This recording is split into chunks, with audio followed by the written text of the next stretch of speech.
سجدوں سے دیتا ہے آدمی کو نجات۔ نعرہ تکبیر، شان محمد مصطفیٰ، مولانا شاہ نواز فاروق۔ اپنی شام میں اکیلے اللہ اللہ آمد حبیب خدا کا وہ غلغلہ، اللہ اللہ آمد حبیب خدا کا وہ غلغلہ، اس قدر شان سے اس دنیا میں آ سکتا ہے کون؟ اور بارگاہ مصطفیٰ میں وہ صحابہ کا ہجوم، اتنے تابندہ ستارے یوں سجا سکتا ہے کون؟ اور دار فانی میں محمد کی محبت ہے بتا، جو نصیر بے بتا بھلا اس کو مٹا سکتا ہے کون؟ اس پاس فیہم رسولہ، احسان کب فرمایا؟ جب بھیجا ان میں ایک رسول۔ کیا مطلب؟ اپنی شان کا اکیلا، کیا شان؟ وجود المقدم، ظہور المؤخر، حصول نبوت کے اعتبار سے اول، باقیوں کی نبوت تو پھیلی، آپ کی نبوت ذاتی، باقیوں کی نبوت محدود، زمان کے اعتبار سے، مکان کے اعتبار سے، افراد کے اعتبار سے، آپ کی نبوت غیر محدود، ہر اعتبار سے۔ اس سے بھی آگے بڑھ کے کہنا چاہوں گا، باقیوں کی فقط نبوت، آپ کی ساتھ ختم نبوت، باقیوں کی فقط امت، آپ کی خیر الامت، باقیوں کے پاس فقط شفاعت کا احساس، آپ کے پاس کبریٰ عظمیٰ شفاعت کا تاج، باقیوں کا کلمہ امتوں کے لیے، مصطفیٰ کا کلمہ امت کے ساتھ نبوتوں کے لیے، باقیوں کی امامت امتوں کے لیے، مصطفیٰ کی امامت خیر الامت کے ساتھ جبھی نبوتوں کے لیے۔ اس سے بھی بڑھ کے کہنا چاہوں گا، باقیوں کے پاس اللہ کی کتاب، آپ کے پاس اللہ کا کلام، باقیوں کا معراج امتحان کی صورت میں، آپ کا معراج انعام کی صورت میں، باقیوں کا معراج فرش سبیل میں، محمد کا معراج بھی عرش بری۔ اس پاس فیہم رسولہ، ایک رسول اپنی شان کا اکیلا، فضائل ہے حضور کے۔ اور آگے بڑھتا ہوں، آپ کے فضائل، مناقب اور آپ کے عظمت کے پہلو، یہ سیرت کا ایک مستقل مصداق ہے۔ آپ کی عظمت کے کیا کہنے؟ ولد مفتونا، پیدا ہوئے تو مفتون، ما بقا ظلہ علی الارض، سایہ تو تھا مگر زمین پہ نہیں پڑتا تھا کہ نبی کے سائے پہ بھی کسی کا قدم آ جائے۔ اور سائے کی توہین، یہاں ایک بات عرض کرنا چاہوں گا، حضور اس قدر محترم ہے، حضور اس قدر محترم ہے کہ اللہ آپ کے سائے کی توہین بھی برداشت نہیں کرتا، آپ کے سائے کی توہین بھی برداشت نہیں کرتے، آپ کے سراپا کی کیسے برداشت کر سکتے ہیں؟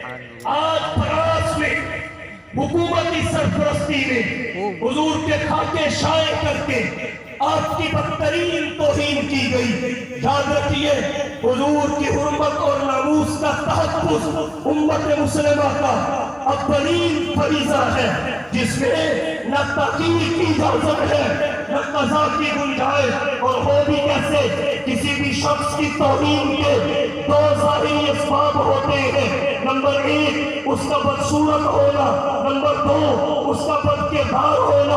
اللہ نے لوگوں کے ایمانوں کی حفاظت کے لیے ان دونوں میں سے کوئی بھی سبب اپنے کسی بھی نبی، پیغمبر اور رسول میں پیدا نہیں ہونے دیا۔ اور حضور تو صرف نبی ہی نہیں، نبیوں کے نبی ہے، رسول ہی نہیں، رسولوں کے رسول ہے، پیغمبر ہی نہیں، پیغمبروں کے پیغمبر ہے۔ آپ سے بڑھ کر حسین اس پوری کائنات میں نہیں، آپ سے بڑھ کر باقیدار اس پوری کائنات میں نہیں، کیونکہ آپ معصوم ہی نہیں، خاتم المعصومین ہے۔ اللہ نے آپ کی زندگی کی قسم قرآن کریم میں کھائی، عمر اور مطلق عمر کی قسم کھائی، جس میں آپ کا بچپن بھی ہے، آپ کی جوانی بھی ہے، آپ کا بڑھاپا بھی ہے، اعطائے نبوت سے پہلے کے الجام بھی ہے، اعطائے نبوت کے بعد کے الجام بھی ہے۔ اگر نبی کی زندگی کے کسی ایک لمحے پر بھی معصیت کا داغ ہوتا تو لا ریب کلام نے عمر کی قسم کبھی نہ کھائی۔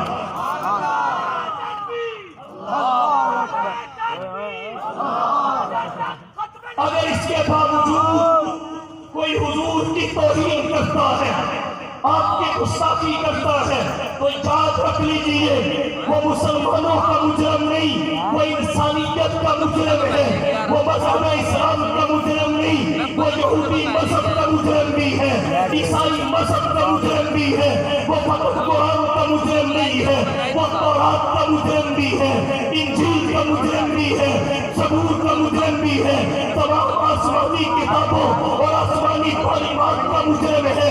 اس سے بڑھ کے کہنا چاہتا ہوں وہ اقوام متحدہ کے انسانی حقوق کے چارٹر کا مجرم ہے، وہ انسانی اخلاق کا مجرم ہے، انسانی شرافت کا مجرم ہے۔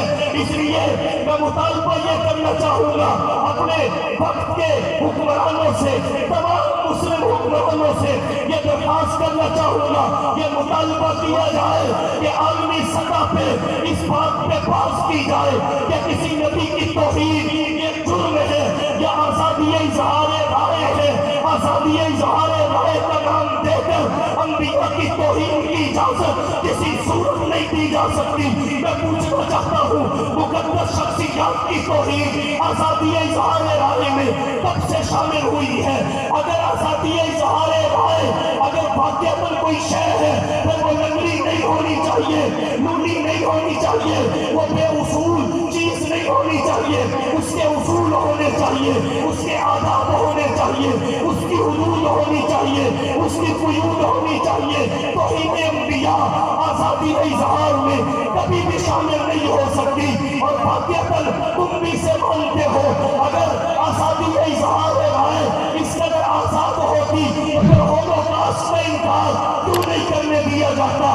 جو ہٹلر نے جرمنی میں 7 لاکھ یہودیوں کے بقول قتل کیے، اس تعداد کو مبالغہ میں اس کہنے پہ پابندی کیوں ہے؟ اس کی تحقیق و تفتیش پہ پابندی کیوں ہے؟ 1984 میں جیمز ٹنگ نامی پروفیسر نے جب اس پہ بات کی اسے نوکری سے برطرف کر کے سزا دی گئی۔ بہت سارے ممالک میں ہولوکاسٹ کے انکار پر سزا کا قانون موجود ہے، تو مجھے بتائیے توہین رسالت پہ سزا کا قانون کیوں نہیں ہے؟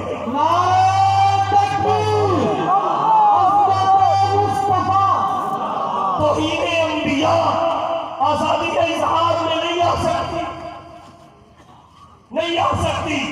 یہ آزادی اظہار رائے نہیں، مسلمانوں کے دل آزاد۔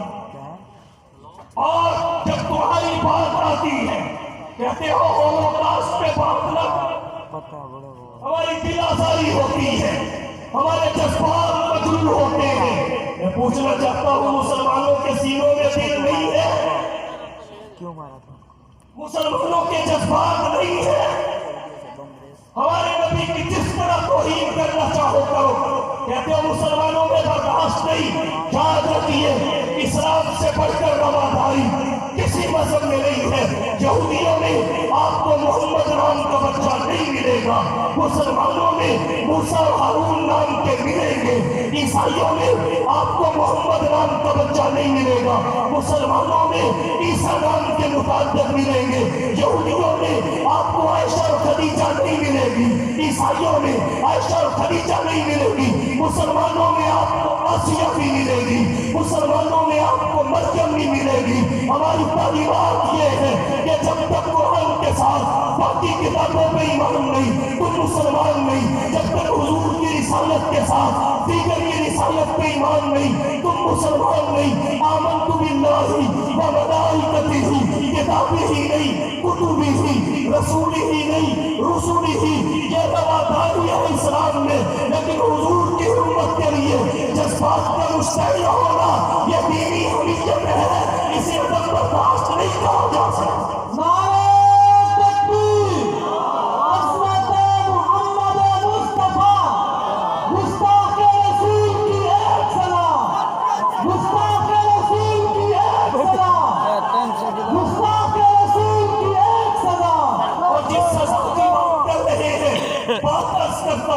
توہین نبوت کی سزا توبہ سے معاف نہیں ہوتی، توبہ سے معاف نہیں ہوتی۔ علماء تشریف فرما ہے، آپ کہیں گے کیسے؟ آئیے دلیل پیش کرتا ہوں۔ اگر کوئی شخص زنا کرتا ہے، شریعت نے حد مقرر کی ہے، شادی شدہ ہے اسے سنسار کر دیا جائے، غیر شادی شدہ ہے فَاجْلِدُوا كُلَّ وَاحِدٍ مِّنْهُمَا مِائَةَ جلدہ، اسے 100 کوڑے مارے جائے۔ جب زنا ثابت ہو جائے، زانی توبہ کر بھی لے، کوڑے پھر لگیں گے۔ شرابی نے شراب پی، ثابت ہو گیا، وہ توبہ کر بھی لے، کوڑے پھر لگیں گے۔ کسی نے کم از کم 10 درہم کی محفوظ چیز کسی کی چوری کر لی، جب چوری ہو گئی ثابت، اس کے بعد وہ توبہ کر بھی لے، ہاتھ پھر کاٹے جائیں گے۔ اگر چوری کی سزا توبہ سے معاف نہیں ہوتی، اگر زنا کی سزا توبہ سے معاف نہیں ہوتی، اگر شراب کی سزا توبہ سے معاف نہیں ہوتی، تو کیا توہین رسالت کی سزا کا معیار چوری کی سزا سے کم مان لیا جائے، شراب کی سزا سے کم مان لیا جائے، زنا کی سزا سے کم مان لیا جائے؟ ہرگز نہیں ہے۔ اس بارے میں کوئی مضبوط موقف ہے جو قرآن نے، سنت نے، اجماع امت نے کیسے شرعی پیش کیا ہے؟ یا لکھنے والا ہاتھ نہ رہے، یا پڑھنے والی آنکھ نہ رہے، یا بولنے والی زبان نہ رہے، یا سننے والا کان نہ رہے۔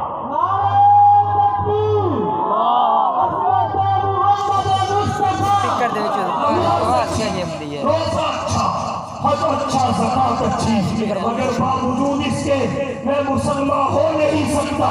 نماز اچھی، روزہ اچھا، حج اچھا، زکات اچھی، مگر باوجود اس کے میں مسلمان ہو نہیں سکتا۔ میں جب تک کٹ کروں خواجہ بطحہ کی حرمت پر، خدا شاہد ہے کامل میرا ایمان ہو نہیں سکتا۔ کہتے ہیں برداشت نہیں ہے، برداشت نہیں ہے، مجھے بتاؤ تم نے ہم سارے ملک کو برداشت کر لیا، وہاں کے زعماء کو برداشت کر لیا، وہاں کے حالات کو برداشت کر لیا، کہتے ہیں نہیں آزادی اظہار رائے ہے۔ میں پوچھنا چاہتا ہوں امریکہ اور یورپ کے اتحاد اور پالیسیوں پہ رائے کے اظہار کی آزادی کیوں نہیں ہے؟ حضور صلی اللہ علیہ وسلم کی توہین کے لیے آزادی اظہار کا سہارا کیوں لیا جاتا ہے؟ اس دنیا کے تمام ممالک میں حق کے عزت پر، اظہار حیثیت اٹھی پر داد رسی کا قانون مزدور کے لیے بھی ہے، ریلی والے کے لیے بھی ہے۔ جو ہستی وجہ تخلیق کائنات ہے، مقصود کائنات ہے، اس کو لاوارث قرار نہیں دیا جا سکتا۔ یاد رکھیے ایک فل بینچ تشکیل دیا جانا چاہیے جس میں تمام مذاہب کے سرکردہ علماء کو اور اکابرین کو بٹھایا جائے اور یہ کنفرم کیا جائے کہ توہین نبوت یہ جرم ہے، آزادی اظہار نہیں ہے، اس کو جرم ڈکلیئر کیا جائے، اس کی سزا کا تعین کیا جائے، اس سزا کو نافذ کیا جائے، عدالت سزائیں دے، کسی کو قانون ہاتھ میں لینے کی اجازت ہی نہ مل سکے، موقع ہی نہ ملے۔ دنیا کا امن مقدس شخصیات کی تعظیم، تو اصل نے یہ کیا اس بات فیہم رسولہ، جس وقت میں ایک اپنی شان کا کہتا کیا شان ہے؟ ولد مفتونا، پیدا ہوئے تو مفتون، ما وقع ظلہ علی الارض، سایہ تھا زمین پہ نہیں پڑتا تھا کہ نبی کے سائے پہ بھی کسی کا قدم نہ آئے۔ اللہ نبی کے سائے کی بھی توہین برداشت نہیں کرتے۔ ما ظہر قولہ علی الارض، آپ کو بولو براز کی حاجت تو ہوتی تھی، مگر اللہ نے آپ کے بولو براز کو بولو براز کی حیثیت سے کبھی کسی کے سامنے ظاہر نہیں ہونے دیا۔ علم یتصاحب قدو، آپ کو جوائی بھی کبھی نہ آئی۔ علم یحترم قدو، سوتے ہوئے آپ کے کپڑے بھی نہ پاک کبھی نہ ہوئے۔ لم یحرم دابۃ رکیبہا قدو، جس سواری پہ قدم رکھ دیے اس نے نافرمانی کبھی نہ کی۔ قال اذا جلس بین قوم کفاہ علی منہ، جب آپ کسی مجلس میں بیٹھتے کوئی کتنا ہی دراز تک کیوں نہ ہوتا، مصطفیٰ سے اونچا تو درکنار آپ کے برابر بھی نظر نہ آتا، جو سب سے اونچے دکھتے وہ آمینہ کے لال ہوتے۔ قال ینظر من خلفہ کما ینظر من امامہ، صاحب مشکوٰۃ نے حدیث ذکر کی، حدیث کے شارحین کہتے ہیں جب تک حضور نماز میں ہوتے آپ کی شان یہ ہوتی آگے سے بھی دیکھتے پیچھے سے بھی دیکھتے۔ امام بخاری رحمۃ اللہ علیہ نے بخاری شریف میں ذکر دیا تنام عیناہ ولا ینام قلبہ، جب مصطفیٰ سوتے آپ کی فقط آنکھیں سوتی، دل بیدار رہتا۔ یہی وجہ ہے خیر